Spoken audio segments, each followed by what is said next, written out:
Bonjour, bonjour, shalom, shalom, peuple du Seigneur. Alors, nous sommes là encore ce matin pour continuer à nous encourager, comme d'habitude. Amen. Alors, nous revenons encore ce matin pour continuer notre texte que nous avons partagé il y a quelques jours de cela. Nous allons parler de la sanctification. La persévérance et la sanctification et la paix en principe. Amen. Alors, nous savons, mes bien-aimés, notre devoir, c'est nous devons comprendre une chose. Le Dieu lequel nous adorons, notre Dieu éternel des armées, il est le maître de la paix. Amen. Et il est le maître de la justice. Et tout dans son royaume, mes bien-aimés, la paix est l'élément fondamental de l'existence de notre Dieu. Il veut œuvre toujours dans la paix et dans la justice. Amen. Celui qui pêche et il récolte les semences de ce qu'il a, de ses actions. Alors, nous sommes ceux-là que Dieu appelait à ce que nous pourrons nous cultiver sur sa parole afin d'hériter les promesses qui pourront nous permettre d'aller le rejoindre dans son royaume. Mais qui pourra monter dans la montagne du Seigneur comme la parole de Dieu nous interroge? Alors, là, nous allons rentrer dans le détail de notre texte de ce matin. Nous sommes dans le livre de Hébreux, chapitre 12, verset 14. Amen. Le Seigneur nous dit ceci dans sa parole. Recherchez la paix avec tous et la sanctification sans laquelle personne ne verra le Seigneur. Amen. Donc, mes bien-aimés, pour tout habitant qui vit dans ce monde, son salut est régi en fonction de ce verset-là qui est en train de nous montrer le jalon, comment nous devons nous conduire pendant que nous sommes encore ici-bas en attendant la venue du Seigneur. Nous avons crié au Seigneur, mais notre conduite, comment marcher dans ce monde-là, il compte. Parce que la parole de Dieu dit, nous devons rechercher la paix. Amen. Rechercher la paix et la poursuivre. Pourquoi? Parce que en recherchant la paix, ça va engendrer la sanctification qui va nous permettre de voir Dieu. Or, qu'arrive-t-il à celui qui élimine, qui hait son frère, qui déteste les autres, qui ne cohabite à personne, qui sème les désordres par-ci, par-là? Tu violes cette loi et il serait difficile, impossible de voir le Seigneur comme la parole de Dieu nous dit. Donc, nous devons comprendre que la recherche de la paix est impérative pour notre salut. Pour tous ceux qui comprennent l'importance de rechercher la paix avec tout le monde, celui-là, il veille sur le salut de son âme. Pourquoi? Parce que la recherche, comme je l'ai dit, la recherche de la paix engendre la sanctification. Qui dit la sanctification égale à quoi? L'accès au Père. Or, qu'arrive-t-il si nous faisons l'inverse? Ça veut dire nous barrons nous-mêmes la route. Quand tu hais ton frère, ça veut dire que tu as la haine contre ton frère ou ta soeur. Tu es en train toi-même de chercher à réduire les chances qui vont te permettre d'y entrer dans le royaume du Père. Amen. Donc, il y a les exigences que Dieu nous demande à comprendre cela. Nous qui voulons entrer dans le royaume des cieux. Car il y a des règles que Dieu a établies, nous devons les suivre. Quoi qu'il arrive, on n'a pas le choix, c'est Dieu, le boss, qui décide, qui sommes nous pour pouvoir contester avec ce Dieu. Amen. Alors, il nous ajoute ceci, dans le livre de Psaume 34, le verset 14 à 16. Le Seigneur, Psaume 14 et Psaume 34, verset 14 à 16. Le Seigneur dit ceci, regardez bien les règles qui nous exigent afin d'engendrer la paix avec tous. Amen. Il dit ceci, préserve ta langue du mal et tes lèvres des paroles trompeuses. Éloigne-toi du mal et fais le bien et recherche et poursuis la paix, Les yeux de l'Éternel sont sur les justes et ses oreilles sont attentives à leurs cris. Amen. Alors, quand nous préservons notre langue du mal et nos lèvres de paroles trompeuses, lorsqu'on s'éloigne du mal et on fait le bien, nous recherchons en quelque sorte la paix avec tous. Amen. Alors, qu'arrive-t-il si nous faisons le contraire? Une langue qui est en train de faire la promotion du mal par-ci par-là et des lèvres qui sont en train de tromper par-ci par-là, et ceux qui cohabitent avec ceux qui font le mal et ceux qui ne recherchent et ne poursuivent pas la paix, ceux-là, il ne pourra pas voir le Seigneur comme la parole de Dieu dit. Nous a dit l'autre côté dans le livre de Hébreux. Donc, mes bien-aimés, c'est impératif pour nous tous qui veulent aller au royaume et être sauvés. Nous n'avons pas de choix. Nous ne pouvons qu'obéir à ce que le boss nous recommande dans sa parole. Parce que c'est pour notre propre bien qu'il nous a laissé cette Bible que nous méditons jour après nuit. C'est pour nous cultiver, avoir l'information idéale qui pourra nous permettre de comprendre qui nous sommes, quelle est notre tâche, comment nous devons marcher dans ce monde afin de bénéficier de toute la faveur de Dieu. Alors, pour entretenir ta foi, mes bien-aimés, il y a des exigences que nous devons comprendre. Dans le livre de Romains, chapitre 14, le verset 19, le Seigneur dit également ceci. Ainsi donc, recherchons ce qui contribue à la paix et à l'édification mutuelle. Amen. Donc nous devons rechercher ce qui contribue à la paix et à l'édification mutuelle. Celui qui veille sur ces points-là, je ne vois pas comment il pourra chercher à détester son frère, haïr son frère, ou bien courir vers le mal pour faire du mal à l'autre. Pourquoi? Parce que si nous cherchons la paix et nous la recherchons, ça veut dire nous cherchons à carrément à entretenir cet élément fondamental qui pourra permettre à chacun de nous d'être agréé ou bien d'être admiré auprès de ceux qui sont auprès de nous. Pourquoi? Parce que nous voulons être bien avec tout le monde. Mais si nous faisons le contraire, mes bien-aimés, ça nous barre le chemin de l'éternité. Voilà pourquoi nous devons forcer, quoi qu'il arrive, nous n'avons pas des mesures de poids et des ans.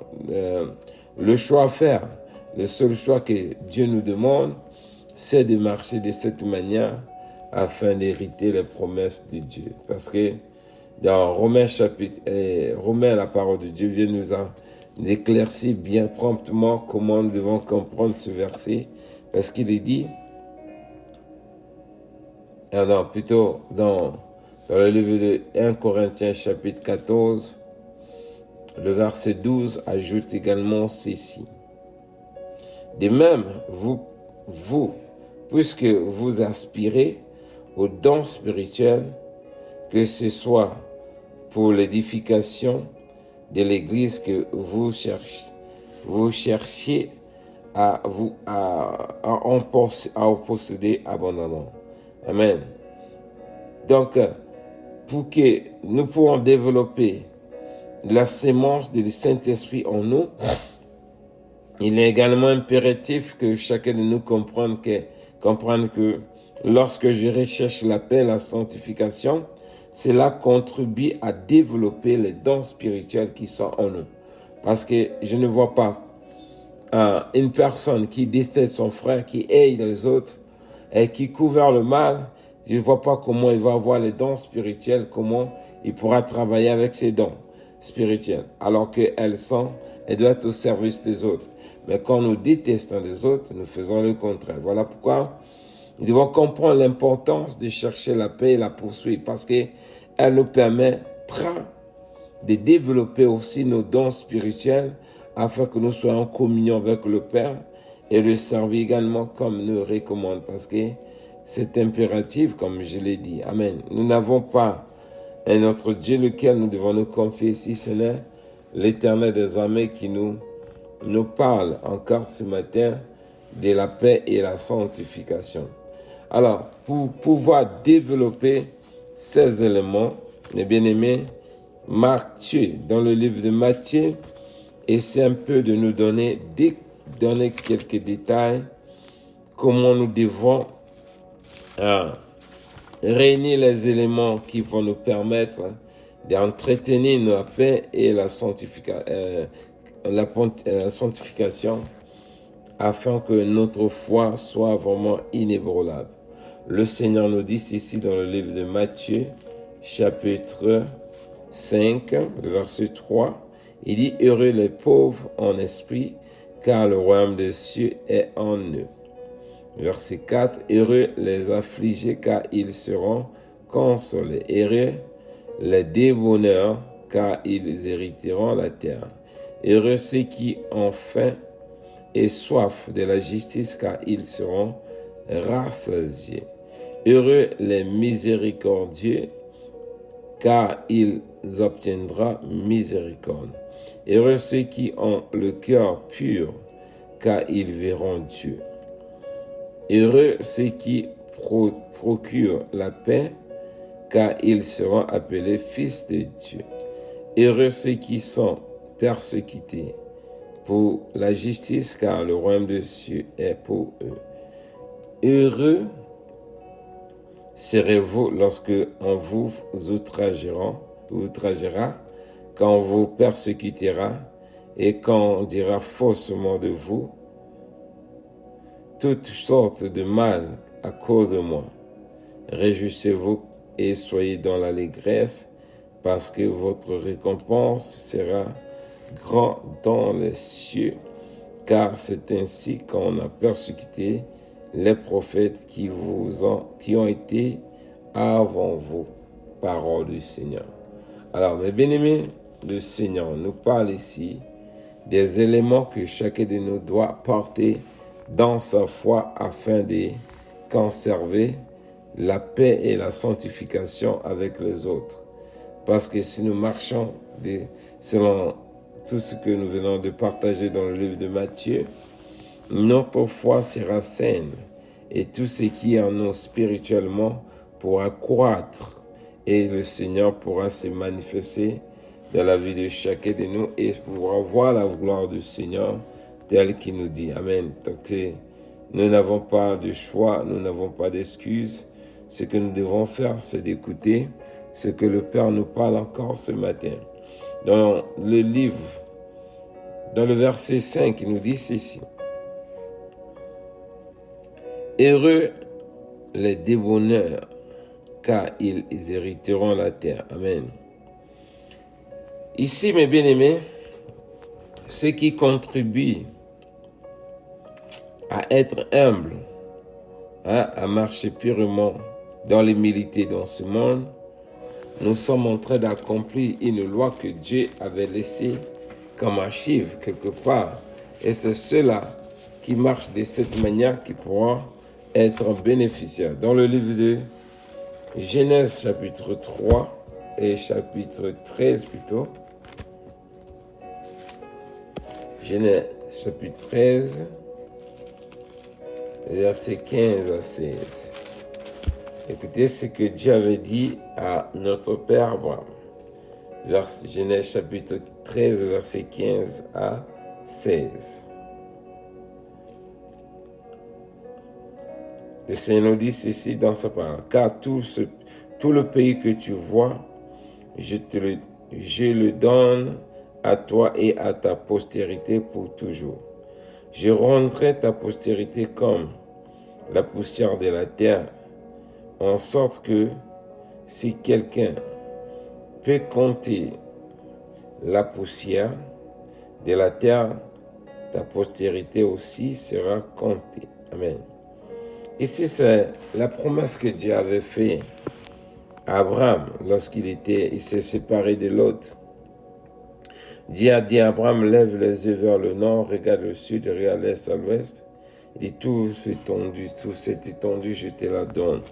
Mais cette promesse, mes bien-aimés, elle est toujours en l'air, suspendue. Cherchez qui peut être bénéficiaire de cette grâce. Alors, nous qui sommes là, mes bien-aimés, nous devons être ceux-là qui doivent s'emparer de cette promesse. Car Dieu a promis à Abraham, il dit, ce sont ses descendants qui vont posséder le pays. Lorsque nous marchons dans la crainte de Dieu, dans l'humilité, mes bien-aimés, cette loi nous pourra nous localiser et chacun pourra être un bénéficiaire de cette faveur que Dieu avait promis à Abraham et nous pourrons hériter les promesses que Dieu a fait à notre père Abraham. Donc, comprenant l'avantage que nous avons, mes bien-aimés, à conserver la paix et en la poursuivant avec tout le monde, c'est ça qui va nous accorder la grâce d'hériter les promesses que Dieu a fait à Abraham. Pourquoi? Parce que l'accomplissement de la parole de Dieu dans la vie de chacun de nous, elle s'accomplit que par ce que Dieu a dit dans sa parole.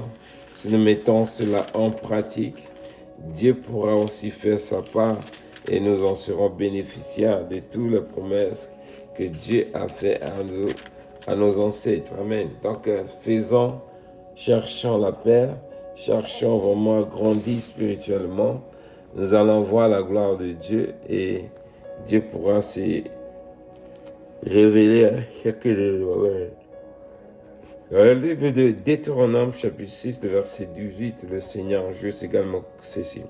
Tu feras ce qui est droit et ce qui est bien aux yeux de l'Éternel, afin que tu sois heureux et que tu entres en possession du bon pays que l'Éternel a juré à tes pères et à tes pères de te donner. Amen. Comme je l'ai dit, mes bien-aimés, les enfants de Dieu vivent en attendant les promesses que Dieu nous a faites. Amen. Alors, pour que nous puissions posséder le pays, rentrer en possession de toutes les promesses que Dieu nous a faites dans la Bible, là où c'est énuméré, mes bien-aimés, pour que nos finances puissent croître, pour qu'on soit béni financièrement, ou bien béni matériellement, ou bien dans la foi. Mais bien-aimés, nous devons faire ce que Dieu nous demande de faire et vivre tel que Dieu nous parle. Nous allons voir la gloire du Seigneur parce qu'il dit, tu feras ce qui est droit. Nous devons marcher dans la droiture, dans la justice. On fera ce qui est bien aux yeux de l'Éternel afin que nous soyons heureux et que nous entrons en possession du bon pays que l'Éternel nous a donné. Donc nous voyons en quelque sorte nos difficultés, mes bien-aimés. Nous-mêmes, c'est nous qui engendrons nos difficultés parce que nous faisons le contraire de ce que Dieu nous a demandé de vivre dans le monde. Amen. Quand on fait le contraire, nous devons aussi être conscients que ce que je pose comme acte, c'est aussi des conséquences qui peuvent être aussi fatales pour ma vie ou bien pour ma foi. Donc, comprenant tout cela, nous allons réduire aussi les dégâts, limiter les dégâts dans nos vies, dans notre marche avec Dieu. Dans toujours Matthieu chapitre 5, cette fois-ci le verset 7 dit ceci. Heureux les miséricordieux car ils obtiendront miséricorde. Amen. Ceux qui pardonnent les autres, ils obtiendront aussi la miséricorde. Mais ceux qui ne pardonnent pas les autres, ils n'obtiendront pas aussi la miséricorde de Dieu. C'est-à-dire, pendant la fin du monde, ils ne recevront pas aussi les récompenses, amen, le pardon de leurs fautes. Regardez un exemple que Dieu nous veut attirer notre attention dans le livre de Matthieu, chapitre 18, verset 33. Le Seigneur dit ceci, ne devais-tu pas. Ici, c'est quelqu'un qui devait une dette qu'il n'arrivait pas à payer envers son maître. Il est venu supplier son maître. Et voilà, il dit, Seigneur, pardonne-moi, mon maître. Je n'ai pas trop d'argent pour payer. Ta dette dépasse ma tête. Vraiment, si tu veux, vraiment, il faut me prendre en otage. Dieu, et ce dernier, son maître, a eu pitié de lui. Il a gracié. Il a annulé la dette totalement. Mais par contre, lui, et regarde ce qu'il va faire. Ce dernier qu'on a gracié, on a éliminé la dette qu'il ne pouvait pas payer. Regarde ce qu'il va faire à l'autre qui lui devait les miettes. Dans Matthieu chapitre 18, verset 33. jusqu'en bas. Il dit, si on prend le verset 32 même. Alors, le maître fit appel à ce serviteur et lui dit, méchant serviteur, je t'avais remis en entier ta dette parce que tu m'avais supplié. Ne devais-tu pas aussi avec avoir pitié de ton compagnon comme j'ai eu pitié de toi?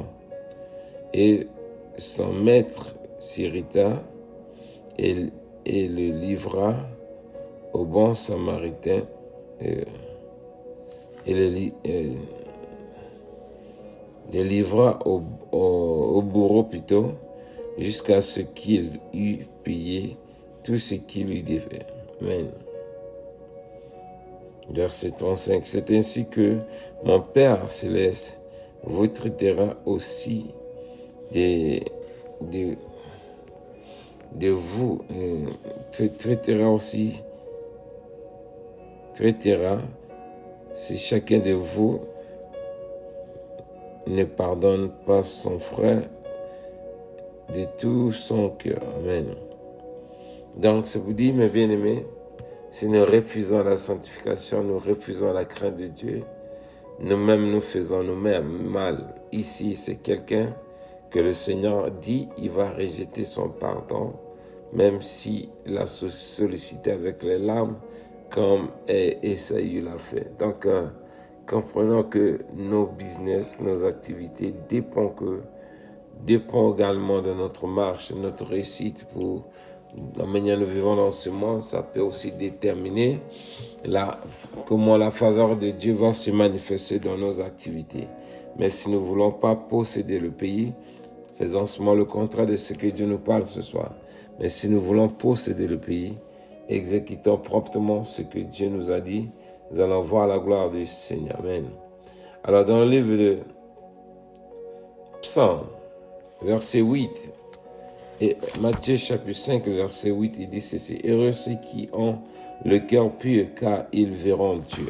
Pourquoi? Comment avoir le cœur pur et voir Dieu ensuite? C'est pour dire, il y a aussi de notre part des actions que nous devons poser pour pouvoir obtenir ce que Dieu nous promet. Dans le livre de Psaume chapitre 24, verset 3 à 5, le Seigneur dit ceci dans sa parole: qui pourra monter à la montagne de l'Éternel? Qui s'élèvera jusqu'à son lieu saint? Celui qui a les mains innocentes et le cœur pur. Celui qui ne livre pas son âme au mensonge et qui ne jure pas pour tromper, il obtiendra la miséricorde de Dieu et la miséricorde de Dieu de son salut.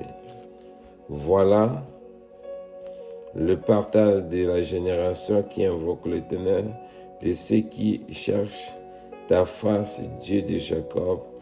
Pause. Amen. Donc ici, bien aimé, celui qui peut monter à la montagne du Seigneur, comme il dit, qui pourra monter à la montagne du Seigneur? C'est celui qui a les mains innocentes, un cœur pur. Celui qui ne livre pas son âme au mensonge et qui ne jure pas pour tromper. Et il obtiendra la bénédiction de l'Éternel. Donc, bien-aimés, comprenons cela. Nous allons voir, Dieu pourra nous ouvrir les portes de son royaume et nous pourrons aussi être bénéficiaires. Pour clôturer, dans le livre de Jacques, chapitre 3, le verset 17 à 18, nous dit ceci. Jacques, chapitre 3, le verset 17 à 18. Sage, bien, la sagesse d'en haut est premièrement pure, ensuite pacifique, modérée, conciliant, pleine de miséricorde et de bons fruits, exempts de duplicité, d'hypocrisie. Le fruit de la justice est semé dans la paix par ceux qui cherchent la paix. Amen. Le chemin de la justice,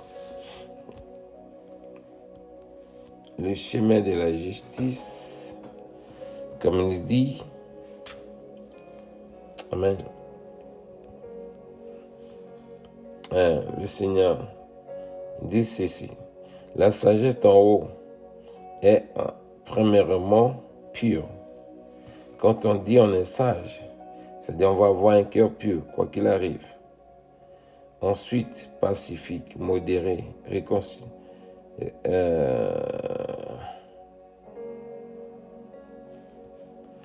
Modéré, conciliant, plein de miséricorde et de bons fruits, exempt de duplicité, d'hypocrisie.